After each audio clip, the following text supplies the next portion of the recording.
have to give it to Rosario. He's the one who started all this comeback. He's shooting, he's throwing the other team away from their comfort zone. Medyo nawala yung kanilang focus. Hindi siya na malahibo, Dok. Usually, pagka rookie, nakakalaban mo mga veteranong itong si Espinas at si Tubit, ikaw yung titiklop. Yung rookie, pinakita na matibay din ang loob niya. Correct. So, and Harvey came off in that last second to have a follow-up shot. But strong on this first free throw. Atin po sa atin yan ng Smart Bro. With Smart Bro, you can share the smart life. So Rosario gets a breather to open the sport quarter. Carey is joined by Aban, Miranda, Rosser, and Williams. Katapat etong sina Fajardo, Santos, Ross, Cabagnot, and Lutz. This is the starting unit para sa SMB. Well, dito nagpapahinga dito si Jason Castro and Rosario. Altua.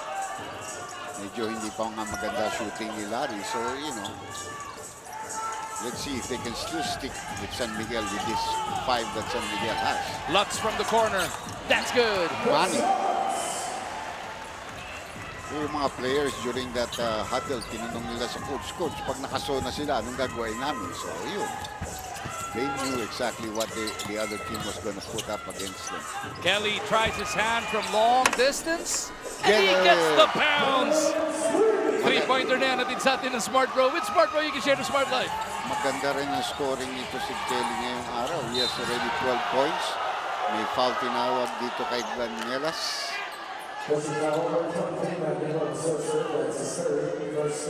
Third personal whistle on the second-year man of TNT. And for more on the Tropang Texters, makibalita tayo kay Miss Guevara. Setting up offense early did TNT well, and now we can see na check itong si Junmar Fajardo sa laban na ito, and that is because as early as the second quarter, lagi nang pinapaalala ni Coach Jong Wichico sa kanya mga players na tutukan itong si Junmar sa depensa. Yun na nga, sinubukan nila doon. Two guys converging on him, pero pinituan ng foul si Rosser. That'll be his fourth. Well, he committed 2 fouls in consecutive plays. And Junmar is back at the line for some more free throws. Atin sa atin ng Smart Bro. With Smart Bro, you can share the smart life.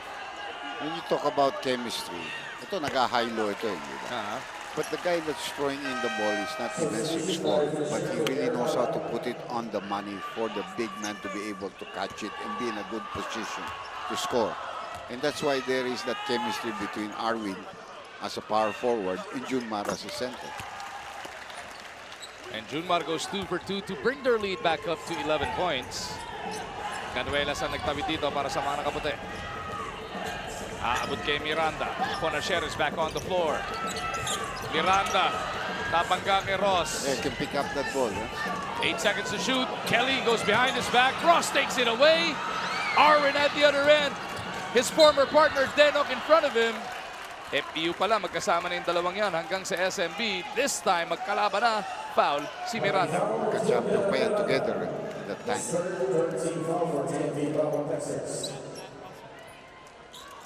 That's the problem with TNT. They get close and then they commit turnovers. And that, you know, San Miguel is going to pounce on you. That's their strongest 5 right now on the floor.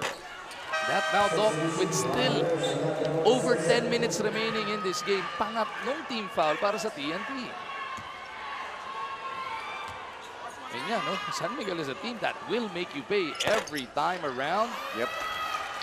And Arwin now has 21 points. Yeah, when you're given free throws, you better make them. If you're a trailing team, you have to take advantage of everything that's given you. You have to put pressure on the other team. Williams surveys, pupunta kay Reyes. Ryan out to Miranda, taking that pass, driving closer. Denok to Harvey. Had to get creative dahil si Junmar yung sumabay. Jump ball silang dalawa ni Arvin Santos. Bigla na iba yung tira ni Harvey Carr. Imbis na ilelea, pag gamitin mo yung glass, ang laki nung humahabol sa akin. It changes his shot completely. Harvey will jump it up against Arvin. As Tautua checks back in. Papahinga na muna niya si Kelly Williams. Arwin winning that tap.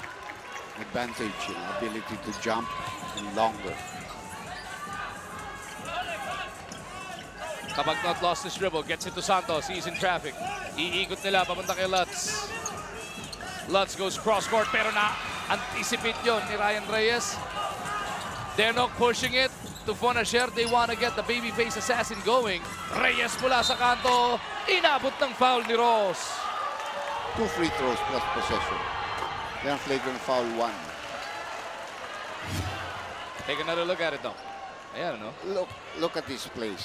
He can stop right there, but he continues to slide. That's an extension of the foot. So that's the reason why that was called. And because it was a 3-point attempt, 3 free throws nga bibigay dito kay Ryan Reyes. Plus possession will remain with TNT. So that really gets them closer to within 10 plus possession. Plus the fact that Castro has now come back and he doesn't have to look at Ross in his face anymore. At least for the next 3 minutes. He's going to have to look at Ryan Aranya. Lista nyo, 6:32 pa. Pwede bumalik si Chris Ross sa ball game na ito. Let's see how much headway can TNT do in that time, during that time. Will they go to Castro already? Hindi, kay Motown. Oh! Bastos jam! Mula kay Mo! And that's such a big play. That play of Ross, medyo na-spark, nagkaroon ng buhay ng konti rito. Pero nandiyan si Arwin Santos. Teka muna. This is one of my better games. I don't want to have it spoiled. Siya yung dinakdakan. Neto ni Dautua, pinawi naman kagad yung 2 points. 23 puntos na para kay Arwin. They go to Mo once again. Dautua working against Fajardo. Trying to locate Carey. Ball goes back to SMB. Actually, sometimes he's not really a low post player. He's more of a face-up type of player. Let's take another look at this Multolite Express-Ated play of the game. Brought to you by Multolite Express-Ated. For Express-Ated service, call 370-6686. Tough zone of TNT. Trying to get Fajardo, not part of the offensive strategy. Dahan-dahan yung mga nagpahinga, si Rosario pabalik na rin, si Castro nakapagpahinga ng matagal ito, nakabawi sila ng konti. They should be fresh for the wind-up, for the last push probably. Ryan Reyes picks up his 4th personal foul in that sequence. Aranya may tangan ng bola, siya pumalit kay Ross. Arwin, his pass taken away by the guys in white. Castro is pushing it once again. Jason. And an offensive foul is whistled on Mo. Ryan Aranya really tried to get behind him. Hindi lang yun, may technical pa, na-shoot pa, di naging 11 lamang. Kabagnot with the leather. Lalabas si Aranya. Lutz. Bounces to Aranya. Goes to the sidestep. Aranya misses, stopping ng bola. And it will remain with the guys in red. Ryan Aranya is so tough that he hurt his own teammate in that play. Si Kabagnot, nag-abulan sila ng bola. Si Kabagnot na nasaktan. Santos coming all the way out dahil sa higpit ng depensa ng TNT. Kabagnot will pull up. No go. Junmar trying to keep it alive. Fajardo. No. Castro pushing hard. Kabagnot in front. Doubler. Gets it to Rosario. 2 shots parating para kay Troy. Talagang magaling sa open court talaga si Castro. Magaling siyang dumiskarte. And since there's a big man at the end of the tunnel, magaling rin siyang pumasa. No? Rosario knocks down his 12th point of this game dito sa second half. Napakalaki ng kanyang ambag para dito sa tropa. Well, definitely, especially with all the other big men getting into foul trouble. He has held his ground, you know. Especially when you're talking about a rookie. Going up against veteran players on the other side. Arwin Santos, Junmar Fajardo, Gabi Espinas. 2 for 2. Para dito kay Troy, brings them to within 9. SMB on the attack. It is Kabagnot with Lutz, Aranya, Santos, and Fajardo. Pinabantay ni na Castro, Rosario, Dautua, Fonacier, and Rosser as Chris Lutz buries it from the corner. 10 points, pero all of them are jump shots. Or most of them are jump shots, and he's with very high percentage on his jump shots today. And that is the first time, Doc, Chris Lutz has hit double figures in his scoring for this tournament. What a time for it to come as we get this report from his cell. A few important reminders mula kay Coach Jong Wichico. He wants his players to get the rebounds and protect the high post. Balik sa inyo. Thank you, Sel. In less than a minute, pwede nang bumalik si Chris Ross para mambuisit na naman sa buhay ni Jason Castro. So TNT wanting to capitalize on this next minute or so. Kelly, tagambala naman doon ni Junmar Fajardo. No space to operate against the 6'10" big man. Kabagnot goes to the corner once again. This time, umatake si Lutz. Reverse! Kumapit yung Ventus. Back-to-back baskets, lumayo na naman dito ang San Miguel, courtesy of Lutz. Look at the pressure they are applying in the backcourt. Ayaw na nilang pabiluin dito ang TNT. But still plenty of time. That was one of the runs na ginawa ng TNT, pero humabol na naman. Rosser mula sa labas. Long two is a miss. Santos para sa board. Yan ang problema. You don't have the shooters anymore, the three-point shooters. When they sack, he should be open and he should be able to make that kind of shot. Arwin now with a double-double for himself. 23 points, 10 rebounds. Dalawa sila ni Junmar dito. Tindi ng bawing ginagawa. As Arwin scores his 25th point. SMB back in action as we mentioned this coming Wednesday kontra sa Alaska Aces. Alas 7 po ng gabi yan. TNT naman will be back on Friday kontra sa Globalport. That's going to be at 4:15 p.m. TNT actually has 2 more games before they finish their campaign in the elimination. Barangay Ginebra yung huling-huli, no? Correct. At the BOA Arena on December 20. Kelly had to adjust. Hindi pa rin niya ma-clean up. And Arwin secures that rebound. It is. Maganda sana yung timeout, but he just couldn't finish. Lutz gets it over to Aranya. Castro closing out on that line. Tautua waiting at the scorer's table. TNT looking to put up their last stand. They need a stop. Junmar with 2 to shoot. Back pedals. Ryan Reyes para sa rebound. Castro in attack mode. Will pull up. 18-footer bounces out. Walang pumapasok. Wala actually nakatulong kay Castro among the shooting guards in the game tonight. There's another timeout being called by San Miguel. Itong TNT is a team who averages close to 100 points per game, 99.8 to be exact. 71 pa lang pinamimigay nila. At si Jason Castro, hindi pa umi-score ngayong fourth quarter. But here's an opportunity for the Blur. Natapigan nga lang ni Santos. Oh, what a game by Arwin Santos. Kompletong-kompleto. All around din, no? Para dito kay Arwin. Siya, pagka pinangungot mami ang TNT, puro Arwin Santos ang laman nun. Ayan pa! Itagtag mo ba? Atin sa atin ng Smart Bro. With Smart Bro, you can share the Smart Life. May flying kiss pa kasama doon sa tira niyo. Just like the cooking of James Harden, the flying kiss. 28 points para dito kay Arwin Santos. Oh, Rosario. Getting better every game. Alam mo, for TNT, they can look back. Hindi masyado nakascore si Larry Fonacier at si Ryan Reyes. Yun ang mga malalaking bagay. Only 3 points in the game para dito kay Fonacier. 6 lang para kay Ryan Reyes. It is Rosario who is helping out Castro. Rosario's got 16. Castro's got 18. Pero wala pang ini-score sa fourth as an offensive foul is whistled on the Kraken. Dalawa yung tumumba doon, Dok.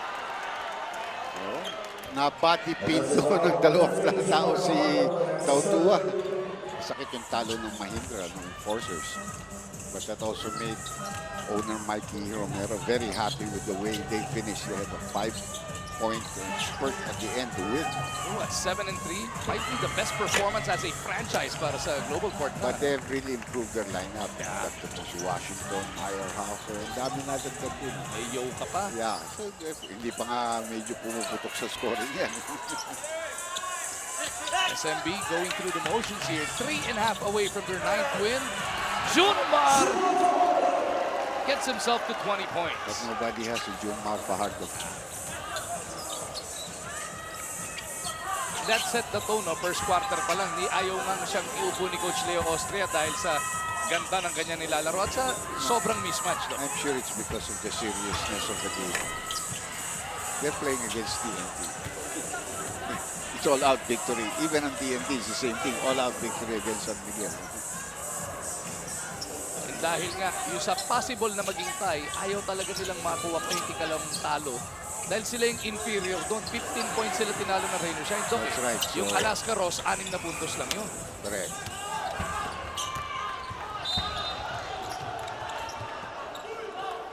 With 2:44 remaining in this game. Meron foul in the backcourt. Third ni Cabagnot, pang-5 namang team foul para dito sa San Miguel Beer. So that will put them in the penalty. Castro Bebuelo to the left side.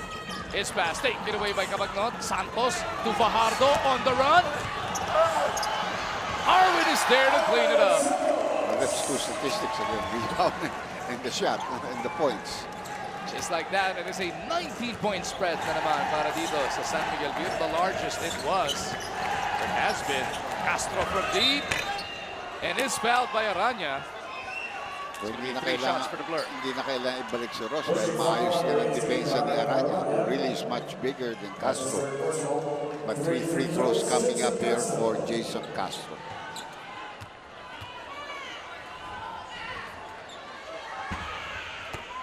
TNT on their way to absorbing, Doc, ang kanilang ika-4 na talo against 5 wins. We're not too sure when RDO is due back para sa kanila, but how do you like these last Well, few they have games to, for them? I think towards they the know playoffs? they have to beat Global Port. That should really help them because hindi pa sila nakakasiguro doon sa Ginebra. No? Because they have the same problems against that team. That team is big. Dito may Junmar, doon merong dalawa, no? May Slaughter na, may Aguilar pa. Slaughter is also having a, what you would say, a real good season. He's actually leading Fajardo in the points and Statistical rebounds points, categories. Pero sa wins lamang na lamang. And these last 2 minutes are brought to us by Cobra Energy Drink. Weekly Millionario Raffle Promo. Sali na!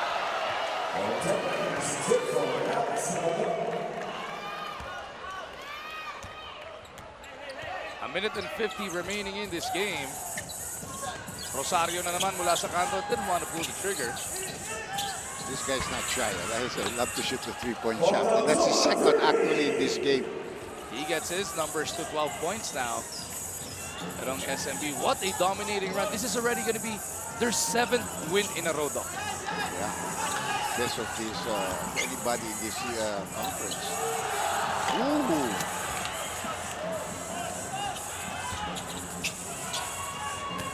Castro to Rosser. Bibigay pa kay Troy. Inabot siya ng foul ni Junmar Fajardo. So, maski na kano kalaki yan, if you have a starting run, you know, like Rosario has, and it's not small. Andiyan yung binabanggit mo kanina pa, Doc, na they should have done that all game long. Really take it to Junmar. Pero ngayon late na nga, nakita natin inatake nila si Fajardo. Yamaha action play ang ating nasile, patid sa atin ng Yamaha All-USC. Get ready for action. Let me greet a friend of mine from the DFA, si Ding Aurelio. And I hope they continue to do a good job. Basketball fan yan, talagang may ligat.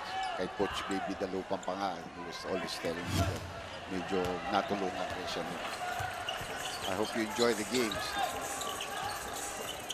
Lalo na paganda ng paganda ang ating mga bakbakan this coming week starting tomorrow up to next Sunday. Well, like I said, the first game, hindi na natin magagaya dito sa second game. Talaga ibang klase yung bakbakan dito. Tandaan natin, bukas dito ulit tayo sa loob ng Big Dome. Alas 3 ng hapon, Star takes on Barako, another critical matchup. Star, if they win, they clinch the playoffs. Barako naman, just wanting to bounce back from that horrible loss. Tapos, NLEX Barangay Nebra sa alas 5:15 ng hapon. Magandang positioning niya yung NLEX at Barangay Ginebra. Para doon sa possible up to the number 6. Reverse net. Tua piling on the points, but a bit too late. They were thrown off their rhythm because of their early fouls. Yeah. Dinomina talaga sila ni Junmar early on. That entire front line, minimum tiga-tigalawang konto. Yeah, and nagkaroon sila ng problema because if they shot, Santos was hitting his three-point shots. So,